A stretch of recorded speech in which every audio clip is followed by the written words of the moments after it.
Can data and algorithms actually make our justice system, truly fairer, more transparent?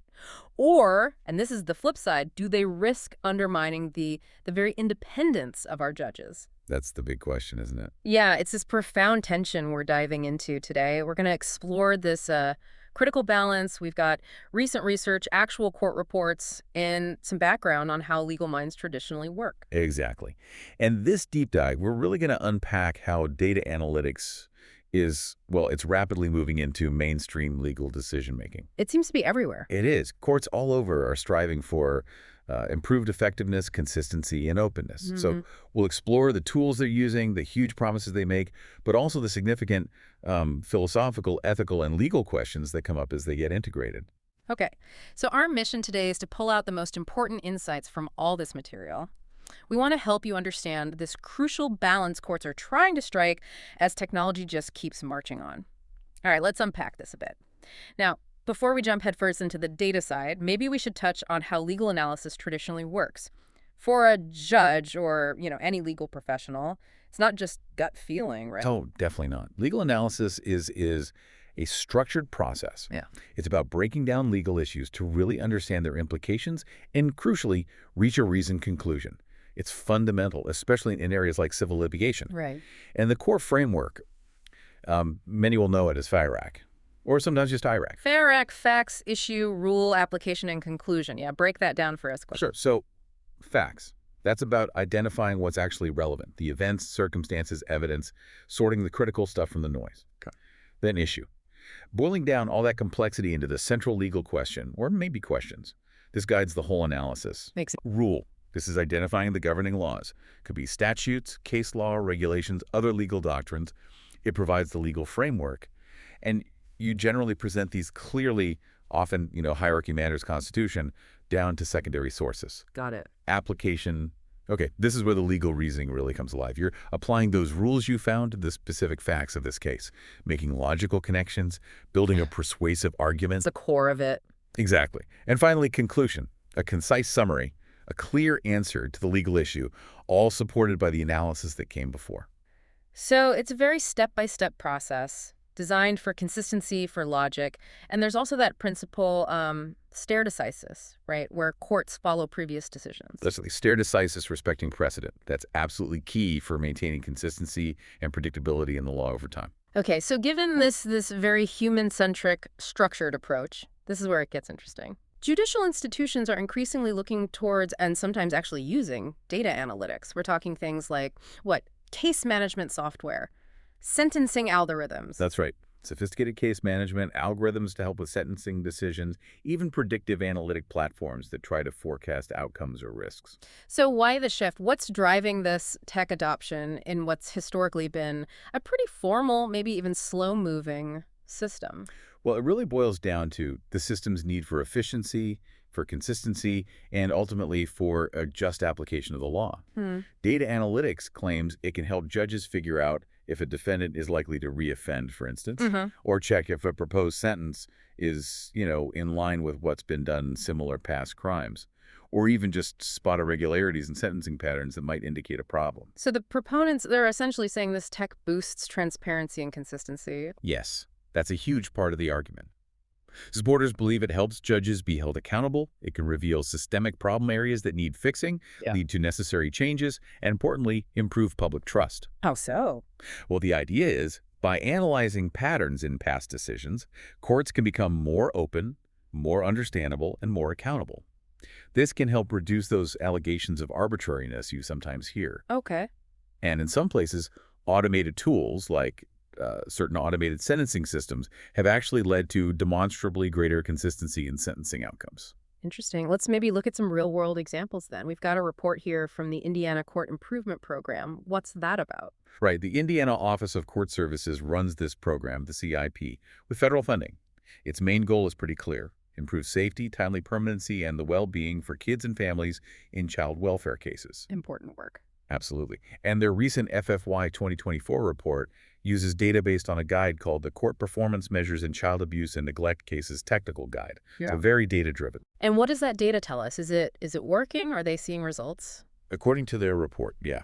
The FFY 2024 data, that's October 23 through September 24, shows definite improvements over the previous year. Like what? Well, notably, the overall median time it takes for children to reach permanency, like adoption or reunification, has decreased from 611 days down to 549 days. That's significant. Wow, yeah. And Indiana is actually outperforming the national average in achieving permanency for kids within 12 months. They're 45%. National average is 34%. Mm. Even their rate of kids re-entering foster care after leaving, it's slightly better than the national average 5.2% versus 5.6%. Yeah. So this is a good example of data analytics supporting better outcomes and transparency about those outcomes. Okay, that's one specific area. What about a different kind of data? Something broader, maybe? The U.S. Sentencing Commission puts out quarterly data, right? Yes, the United States Sentencing Commission, they provide Congress, the judiciary, the public, really everyone, with data they extract and analyze from actual sentencing documents. They report every quarter on sentences imposed in federal courts. And that's a lot of cases, I imagine. Huge numbers. For just the second quarter of fiscal year 2023, so a 6-month period ending March 31st, 2023, they reported on over 32,000 cases. Wow. It's a massive data set. And what's fascinating there, looking at it, is the breakdown of how sentences compare to the official guideline range. What do you make of that? Well, what really stands out is the variation. In the roughly 31,900 cases where they had the info, about 42.7% were sentenced within the guideline range. Yeah. Okay, that seems standard. But then you have another 25% that involved downward departures. So the sentence was below the guideline range, but for specific reasons allowed by the guidelines. Okay. But then, and this is quite striking, almost a third, 31.8%, were variances. That means the sentences were outside the guideline range, up or down, without citing one of those specific guideline departure reasons. Huh. So a lot of judicial discretion being exercised outside the standard framework. It seems so. And these reports let us scrutinize all kinds of patterns. I mean, sentence lengths for specific crimes like, say, murder averaging 281 months, drug trafficking 81 months, but also breakdowns by race, gender, citizenship. It's a powerful lens into judicial outcomes. Okay, so we've seen the promise. Data driving efficiency in Indiana's child welfare, data providing this massive transparency lens through the Sentencing Commission. Right. But let's get back to that core tension we started with. On one hand, consistency, accountability, great. On the other, this potential threat to judicial independence. How does that actually happen? Where's the risk? The primary concern, I think, boils down to something called automation bias. Automation bias. Yeah. While these algorithms, these tools, are often designed just to be advisory, just a suggestion, judges can feel this subtle pressure. Pressure from where? It could be institutional expectations, maybe media scrutiny focusing on the numbers, or even just the perceived objectivity of the technology itself, like the computer says. Right, the magic box. Exactly. And this pressure can lead them to conform to the algorithmic recommendations, even if their own judgment might lean differently. And that's where it could undermine a judge's ability to interpret the law within his unique social, human context. So it could sort of mechanize justice. That's the fear. It could potentially transform justice into something mechanical, maybe devoid of crucial human factors like empathy or complex moral reasoning. I can definitely see how that's a worry. What about bias, though? Couldn't you argue algorithms might be less biased than humans sometimes? Or is there a risk in the data itself? That's a really important question, and it cuts both ways. The big concern is if the historical data used to train these models is already tainted by existing inequalities. Like historical discrimination. Exactly. Say racial discrimination and past sentencing patterns. If that bias is in the data the algorithm learns from, the algorithm might just reproduce those patterns. It might even amplify them or make them seem objective when they're not. We've actually seen some risk assessment tools used for things like bail and parole decisions that were found to be discriminatory against certain marginalized groups. Not because the algorithm was explicitly programmed to discriminate, but because of the inherent biases baked into the data it learned from, its very origin and structure. So what starts as a tool meant for objectivity could actually end up perpetuating the very injustices we want to eliminate. Precisely. And could it also change how judges behave?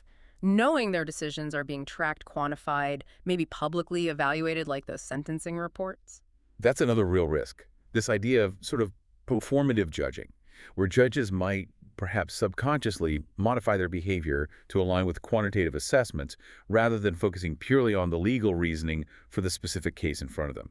So they might judge for the stats. Potentially, yes. and that could distort independent, context-aware adjudication. Then there's the whole accountability puzzle. If an unjust decision happens partly because of an algorithm, who's responsible? The judge, Yeah. the software developer, the institution that bought the tool. It gets murky. Yeah, accountability is huge. And privacy, too, surely.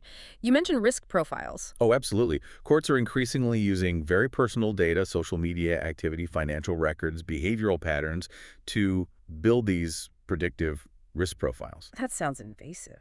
It raises serious questions. How intrusive is too intrusive? Is it ethically defensible to collect and use this data, especially if people don't know it's being used that way, or they can't really contest how it's interpreted? Big questions there. This really does sound like walking a tightrope. You have these clear potential benefits, but these really significant dangers. Are there examples of places getting the balance right, finding ways to use the data without sacrificing independence? Yes, thankfully. We are seeing promising signs from what you might call hybrid systems. Hybrid, meaning what? Meaning systems where the algorithmic tools function as just one factor among several in a broader human-led deliberative process. The key is that judges explicitly retain the discretion not to follow an algorithmic recommendation if they have a solid legal reason to depart from it. So the algorithm informs but doesn't dictate. Exactly. These systems seem to highlight the enduring power and necessity of human judgment while still allowing data to provide some additional context or flag potential issues. So it really comes down to making sure the human stays firmly in the loop, as they say. Precisely. That's what the research overwhelmingly emphasizes. Human-in-the-loop models. The algorithmic tools should be advisory only.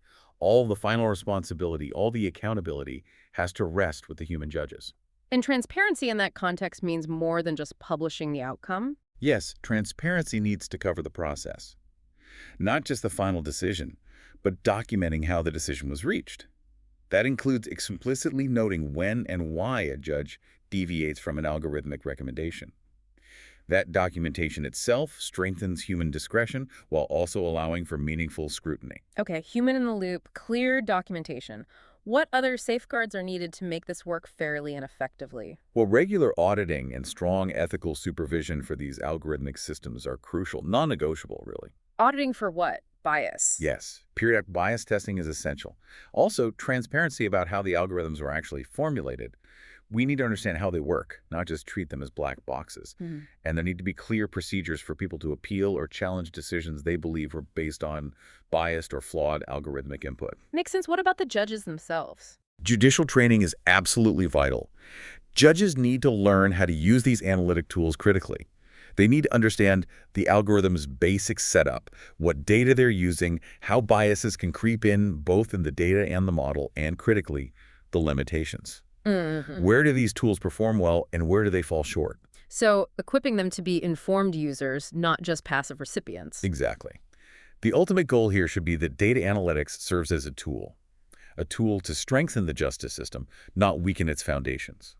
It should support, never replace, the judge's fundamental role in interpreting, making, and applying the law in individual cases. This deep dive, it's really shown us, hasn't it, that data analytics in judicial decision-making is genuinely a double-edged sword. It really is. Huge promise for transparency, for consistency, efficiency, but also, yeah, significant peril to that core principle of judicial independence, and maybe even the human element of justice itself. It just highlights this incredibly complex challenge we face. Making sure that innovation actually serves justice, rather than eroding its foundational values. The question isn't really if technology belongs in the courtroom anymore. It's already there, isn't it? It's there. The real question is how. How do we integrate it responsibly? With ethical reflection, with clear legal accountability, and with institutional integrity front and center. So maybe the provocative thought for you, the listener, to carry forward is this. In our increasingly digital world, how do we make absolutely sure that this relentless pursuit of efficiency and transparency in our courts? How do we ensure it never comes at the cost of human wisdom, of empathy, and that unyielding commitment to individual justice? Yeah. What checks and balances do you think are the most vital as we navigate the future of fair and independent adjudication? Something to think about.